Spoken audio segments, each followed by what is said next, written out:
हमारा 3 अकाउंट होता है, पर्सनल अकाउंट, रियल अकाउंट और नॉमिनल अकाउंट। ठीक है, पर्सनल अकाउंट हमारे 3 टाइप्स के होते हैं। पर्सनल अकाउंट में सबसे पहला जो हमारा अकाउंट होता है वो होता है पर्सन अकाउंट, किसी भी इंसान का। ठीक है, दूसरा जो होता है वो होता है आर्टिफिशियल, और तीसरा जो होता है वो होता है रिप्रेजेंटेटिव।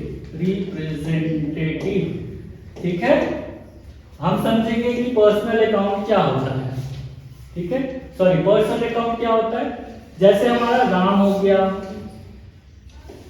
ठीक है, कीर्ति हो गई, ठीक है, उसके बाद हमारा नॉट हो गया। ठीक है, ये सारे जो भी इंसान है जिसके अंदर भी आत्मा होगी, आत्मा यानी रूह होगी, वो हमारा पर्सन अकाउंट होगा। क्लियर है। फिर आते हैं हम लोग, समझते हैं आर्टिफिशियल क्या होता है।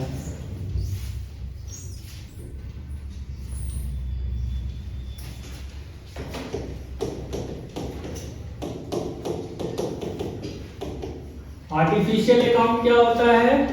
आर्टिफिशियल अकाउंट वो अकाउंट होता है जो आपका बाय लॉ बनता है। क्या बनता है, बोलो भाई। बाय लॉ मतलब इंडियन कॉन्स्टिट्यूशन के हिसाब से बनने वाला अकाउंट बाय लॉ बनता है, जो वही हमारा आर्टिफिशियल अकाउंट होता है। एग्जांपल के तौर पे समझते हैं, हमारा जो है जियो एंड कंपनी, ठीक है, उसके बाद हमारा है ईपीएल प्राइवेट लिमिटेड, ठीक है, पीवीटी लिमिटेड। ठीक है, इससे आपको थोड़ा सा हिंट क्या मिल रहा होगा कि जो भी कंपनी के नाम के आगे एंड के बाद वो प्राइवेट लिमिटेड, ठीक है, फिर एलएलपी एंड आपका इस तरीके के सफिक्स जो भी लगते हैं, ठीक है, जो भी सफिक्स लग जाते हैं, यहां पर आगे कोई भी हो सकता है, राम, सीता, ठीक है, अडानी हो गया, जियो हो गया, ठीक है, इस तरीके की जितनी भी कंपनीज होगी, जो भी कंपनीज जो हमारा होता है, जो कंपनीज एंटिटी होती है, वो हमारा आर्टिफिशियल में काउंटेबल है। ठीक है, चलो आते हैं हम लोग रिप्रेजेंटेटिव अकाउंट पर।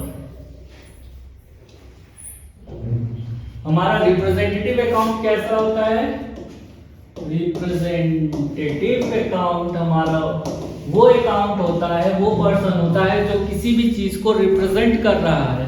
जैसे हमारी एग्जांपल होती है आउटस्टैंडिंग सैलरी, ठीक है, आउटस्टैंडिंग सैलरी, जो हमारा आउटस्टैंडिंग सैलरी हो गया, या फिर हमारा प्रीपेड बिल्स, ठीक है, यानी ऐसा खर्च जो अभी हुआ नहीं है, होने वाला है। ठीक है, ऐसा खर्च जो अभी हुआ नहीं है, होने वाला है। ठीक है, वो खर्च हमारा रिप्रेजेंटेटिव होता है। जैसे एग्जांपल के तौर पे मानो, ठीक है, कि हमारा एक फैमिली ग्रुप होता है ना हमारे घर का, ठीक है, इसके फीचर्स क्या है वो समझेंगे हम लोग। ठीक है, रिप्रेजेंटेटिव अकाउंट वर्क कैसे करता है। जैसे हमारा व्हाट्सएप ग्रुप होता है हमारे घर का, इसमें हमारे सारे पूरे घर के सारे मेंबर्स हमारे इसमें ऐड होते हैं ना। ठीक है, अब किन्हीं को भी इनमें से किन्हीं को, मम्मी को, पापा को, ठीक है, किसी को भी अगर कोई भी मैसेज ड्रॉप करना होता है, सिंगल मैसेज पर सारे लोगों के पास पहुंच जाता है ना वो मैसेज। उसी तरीके से हमारा ये रिप्रेजेंटेटिव अकाउंट वर्क करता है। जैसे आउटस्टैंडिंग सैलरी, एक कंपनी में कितने हमारे सैलरी मेंबर्स होते हैं बताओ। बेसिकली 20। ठीक है, अगर बड़ी कंपनी का नाम ले लो, जैसे हमारा जियो एक कंपनी, अगर मान लो एग्जांपल के तौर पे, इसमें अगर 2 लाख एम्प्लॉइज हैं, ठीक है, तो वो क्या करेगा, क्या हमारा जो इसका ओनर है आकाश अंबानी, वो क्या एक एक को बैठ के आईएमपीएस करेगा सैलरी? नहीं, थ्रू बैंक से करेगा या through- ठीक है, तो वो क्या करता है, अपने कंपनी का जो भी उनका अकाउंट होता है, ठीक है, उनको सिर्फ इतना ही इंस्ट्रक्शन देगा कि ये अमाउंट फलाना अकाउंट हमारा आउटस्टैंडिंग सैलरी अकाउंट पे डाल दो, ठीक है, जो कि उस मंथ का सैलरी होगा सारे एम्प्लॉइज का। ये भी तो सर मीनिंग हो सकता है कि आउटस्टैंडिंग सैलरी, तो सैलरी जिसका ड्यूज है वो भी तो हो सकता है उसमें मीनिंग में सर, आउटस्टैंडिंग सैलरी जो होता है। हाँ, होने वाला खर्च, हाँ, बस ये ड्यूज भी आप दे सकते हो, ड्यूज भी दे सकते हैं। बिल्कुल, ठीक है। तो बट कंपनी के लिए क्या हो रहा है, कंपनी के लिए क्या हो रहा है, कंपनी के नजर से सोचो ना, टैली में तो आप उस तरीके से सोचेंगे ना कि कंपनी की नियत से वो क्या है, अभी हुआ थोड़ी ना है, वो तो 13 दिन बाद आपको मिलेगा। बट वो क्या करेगा, सारे अपने स्टाफ्स को अपने अकाउंट्स में कोलैबोरेशन में करके रखेगा, हाँ, रखेगा सर। बट टैली का फिर कितना हिसाब किताब गड़बड़ हो जाएगा, क्योंकि उसके 2 लाख एम्प्लॉइज कहाँ जाएंगे, सबका अकाउंट वो क्रिएट करते रहेगा तो वो संभव तो नहीं है, नहीं, ठीक है। तो इसलिए वो क्या करता है, वो सिर्फ एक सिंगल अपना अकाउंट टैली में वो अपना सिंगल एक अकाउंट बना के रखेगा आउटस्टैंडिंग सैलरी का, ठीक है, सैलरी अकाउंट नहीं सर, आउटस्टैंडिंग सैलरी का, हाँ, आउटस्टैंडिंग सैलरी का, ठीक है। तो ये ध्यान रखना है हम लोग को, और उसका काम क्या है कि वो एक बार पैसा यहाँ ड्रॉप करेगा आउटस्टैंडिंग सैलरी में, और एक बार में सारे स्टाफ्स, पूरे 2 लाख स्टाफ्स को वो सैलरी चली जाएगी, ठीक है। उसी तरह उसके बहुत सारे स्टोर्स हैं, बहुत सारे स्टोर्स को बहुत सारा हमारा रेंट देना होगा, जरूरी तो नहीं है हर उनका स्टोर हमारा ओन हो, ठीक है। तो वो क्या करेंगे, सारे जितने भी ओनर्स है उनके जितने भी लीज करता है, ठीक है, उनको वो क्या करेगा, हमारा रेंट करेगा, बट वो आउटस्टैंडिंग रेंट के नाम से होगा वो अकाउंट, ठीक है, क्योंकि इंडिविजुअली वो आके एग्रीमेंट तो नहीं किया होगा, वो तो कंपनी से अपना डॉक्यूमेंट मेल किया होगा, इधर से एग्रीमेंट करके भेज दिया, जो रिप्रेजेंटेटिव थे, जो भी एरिया मैनेजर था वो आए और वो स्टोर ओपन करके उनको हैंड ओवर कर दिया। बट रेंट तो हर महीने की 2 तारीख को या 1 तारीख को जानी है उनके पास, तो ऑल ओवर इंडिया कितने स्टोर्स हैं उनके,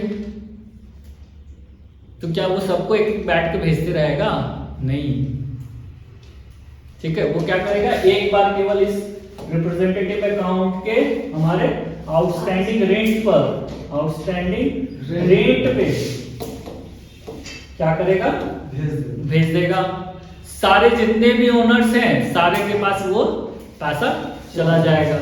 अब वो जिस हिसाब से जितना स्टोर का एरिया कवर किया होगा उसके हिसाब से उनका अपना रेंट होगा, क्लियर है। चलिए,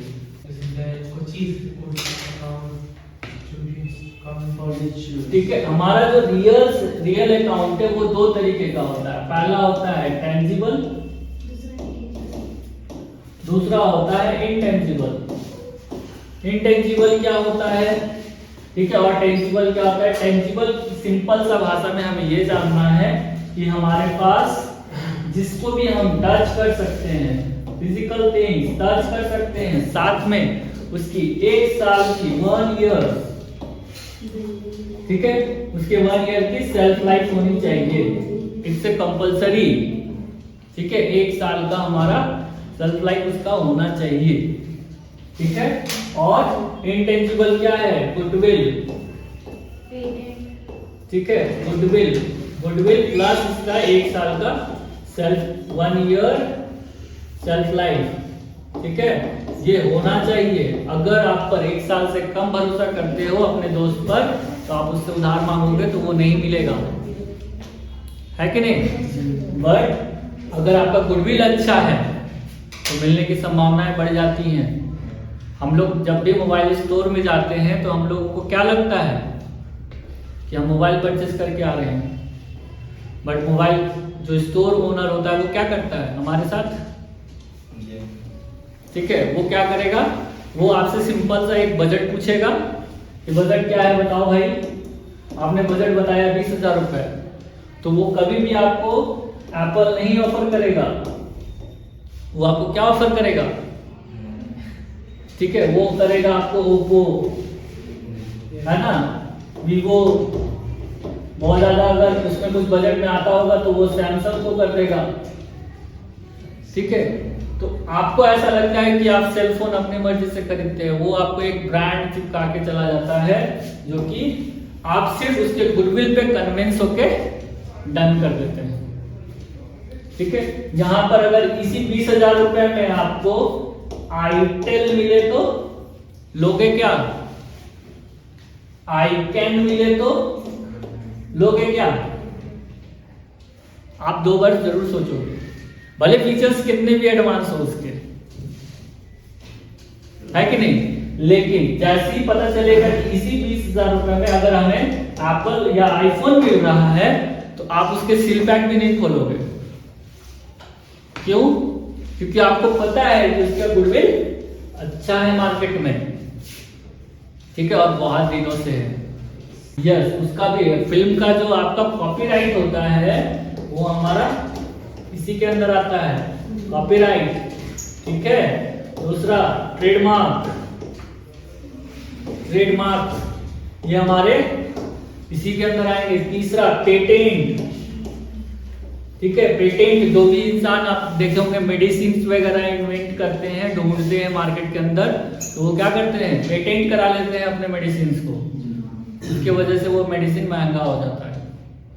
पेटेंट में और कॉपीराइट में क्या डिफरेंस है बताइए? ठीक है, पेटेंट का क्या होता है, कोई भी इंसान कुछ भी बेच सकता है। जैसे मैंने इस पेन का कॉपीराइट पेटेंट ले लिया, ठीक है, तो मैं हर कंपनी को ये बेच सकता हूं, बस इसके बदले का मुझे रॉयल्टी चाहिए। ठीक है, और कॉपीराइट में कोई बेच नहीं सकता, जो ओनर है वही बेचेगा। कॉपीराइट और पेटेंट में कंफ्यूज नहीं होना है। पेटेंट का मतलब क्या हुआ कि आप बेचो, लेकिन इस प्रोडक्ट पे जो आपका प्रॉफिट बन रहा है, या फिर वो पहले से प्री ओनर डिसाइडेड रहता है कि भैया मैं 5 करोड़ रुपया लूंगा अगले 500 पीसेस बेचने के, रॉयल्टी। ठीक है, क्लियर हुआ?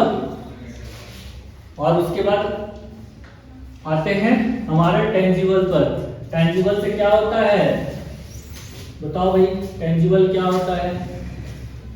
टेंजिबल अभी तो बताया, touch plus 1 year self life, आपका ऑफिस, बिल्डिंग। ठीक है, बिल्डिंग हो गया, फर्नीचर हो गया, ये सारे आपके फिजिकल थिंग्स जो भी है। ये स्मार्ट बोर्ड, ये हमारा फिजिकल आइटम है।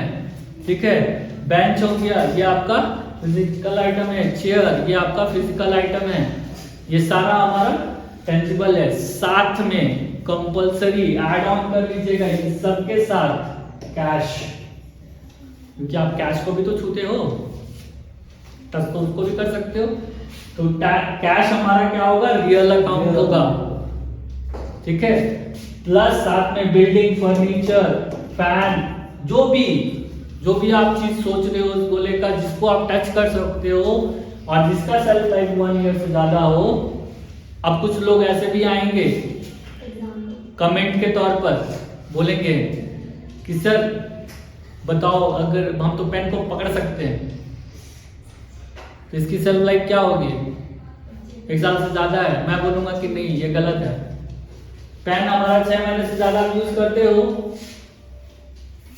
पॉसिबल है। ठीक है, अब नहीं लिखोगे तो वो बात अलग है, वो यूज में नहीं है। इसका रिफिल खत्म हो गया तो फेंक देते हैं, हम लोग फेंक देते हैं ना। ठीक है, तो ये सारी चीजें आपको ध्यान रखनी है कि सेल्फ लाइफ 1 ईयर मिनिमम उसका होना ही चाहिए। It's a compulsory. क्लियर है? हम लोग नॉमिनल अकाउंट को भी डिस्कस करते हैं। आइए, हमारा third account nominal. Nominal account हमारा 2 तरीके का होता है। कौन कौन सा? ऑल इनकम एंड गेन और प्रॉफिट। ठीक है, और दूसरा जो होता है वो होता है ऑल एक्सपेंस एंड लॉस। ये हमारा नॉमिनल अकाउंट है। मतलब दुनिया में जितने भी आपके लॉसेस होंगे और जितने भी आपके प्रॉफिट होंगे वो आपको यहीं पे पाए जाएंगे। यानी आपका जितना भी ट्रांजैक्शंस अगर लॉस हुआ तो आपको यहीं पे आके ढूंढना है और उसी का ही गोल्डन रूल अप्लाई करना है। ऐसा नहीं करना कि इसको एक्सपेंस का रहेगा ट्रांजैक्शन या इनकम का ट्रांजैक्शन रहेगा, कहीं से कोई पैसा आ रहा है आप ढूंढ रहे हो रियल अकाउंट में, वहां आपको उसका गोल्डन रूल अप्लाई करोगे, आपका ट्रांजैक्शन गलत हो जाएगा। क्लियर है? ठीक है, चलिए अब बताओ भाई इनकम और एक्सपेंस हमारे कितने टाइप के होते हैं? इनकम और एक्सपेंस कितने टाइप के होते हैं? हमारा पहला होता है डायरेक्ट, दूसरा होता है इनडायरेक्ट। पहला होता है डायरेक्ट, दूसरा होता है इनडायरेक्ट। उसी तरह हमारा इनकम भी होता है डायरेक्ट और इनडायरेक्ट। क्लियर है? अब इनको कैसे डिफाइन करेंगे, आओ समझते हैं। आगे पढ़ाए या फिर आज के लिए एंड करें? आज के लिए यही स्टॉप कर देंगे सर। चलिए फिर हम लोग मिलते हैं नेक्स्ट क्लास में, ठीक है? Okay sir. चलो ठीक है, थैंक यू।